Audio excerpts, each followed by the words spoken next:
Well, what the really great artists do is they're entirely themselves. They're entirely themselves. They've got their own vision, their own way of fracturing reality, and that if it's authentic and true, you will feel it in your nerve endings.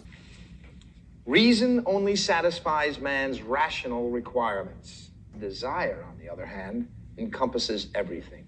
Desire is life. I, like many other adults living in modern times, struggle to maintain friendships. And many of the times it's for good reason, myself included. Busy working, busy with family, social obligations, hobbies, whatever. And it gets to a point that if every time you want to hang out with somebody, you have reasons not to, legitimate reasons, all of that kind of accrues and becomes less reason and more just, oh, you don't want to hang out with that person, or that person's not a priority. Essentially, all these tiny reasons essentially point to a bigger reason. And so, I don't like that about myself. I don't like the idea that I want to do something and I have reasons not to, if that makes sense. So, if I want to show affection to people that are close to me, but I can't because I'm making this fucking video, or working, paying bills, or taking care of errands, whatever the fuck, it's not gonna get me what I want. And so I've been trying to do this thing where I embrace desire,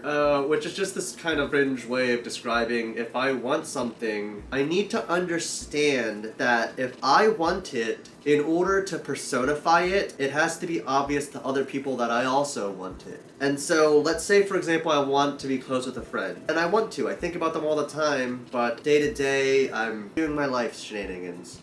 How would that desire turn into anything more, right? And so, to actualize it, if I were to make attempts towards friendship, it would be more obvious to someone other than just yourself that this desire exists. And so, this desire was able to do more than the damage that reason can do. That's actually a really shitty way of putting it. Basically, like, yeah, you can obviously have reasons to do something or reasons not to, but I don't think it's necessarily the right decision to always defer to reason. Some things simply do not operate under reason. Reasons decay into other things. So for example, there's no reason any of this should exist, right? Like, there's no unifying theory for anything right now. Like, we have ideas, but nothing that holistically covers the theory of everything. There's just none of that right now. Where the fuck was I getting with this?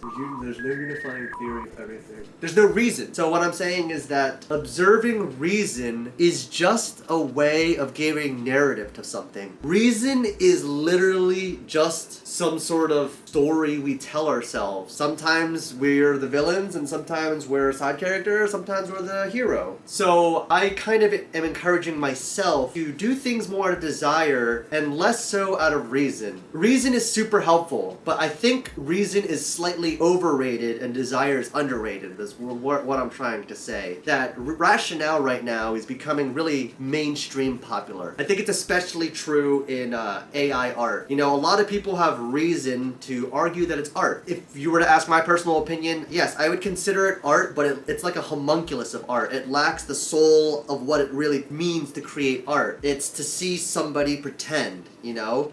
But people I don't honestly think, other than some select cringe few, the likelihood that someone is choosing AI art to become an artist is, I would say, very low, actually. Like, mostly people do AI art in a very corporate, blanderized, immature, superficial enjoyment. It's kind of selfish. It's just the idea that, oh, because everybody has access to it, it naturally loses value. It's trying to portray the economics of it. And so, AI art, I think, a big reason why it just turns me and many other people off is this idea that you can see that the person has the desire, but they do not want to put the effort does not match their desire. So anybody can want, but it takes a certain type of individual to want and then also try to get, right? And so art, I think, really embodies that manifesto that AI art lacks. It's kind of like, oh, I want to look at beautiful pictures, I want to paint beautiful pictures, but I don't want to sit here and make ugly ones first. You know what I mean? Like, you skip all the painful parts and go right to the end. It's kind of like, it's even in some ways even more deprecating than masturbation, because you're getting pleasure from something that actually has nothing to do with you.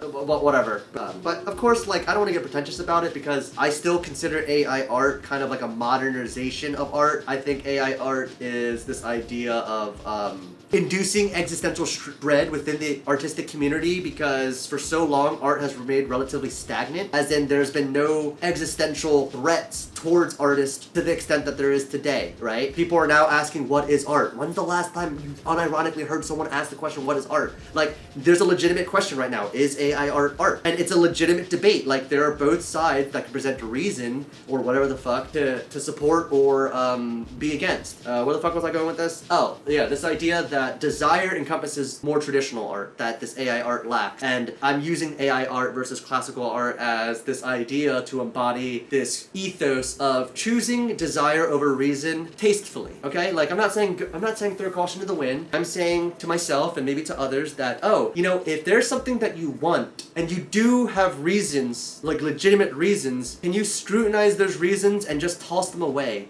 Sometimes you can't. But then, are you okay with then accepting that your desire is not as strong as you think it is? Because if reason can defeat the desire, how strong could that desire possibly be? Desire is supposed to lead to something else. And so to have that not grow, it just seems then you can't really consider it desire, or it's a very superficial level of desire that shouldn't really be called desire. You know, when I think of desire, at least I think of something strong, something that when you feel this, it comes to life. Like, it's undeniable. And a lot of the times I've misconstrued desire for just things that I think I want. And that miscommunication with myself has caused a lot of unnecessary hardships and grievances. So the short and sweet of all of this is forgo reason. Embrace desire. Give it a try. And if it goes to shit, well, whatever. You know, this shit ain't advice. I'm just talking about whatever the fuck I want. Happy Halloween.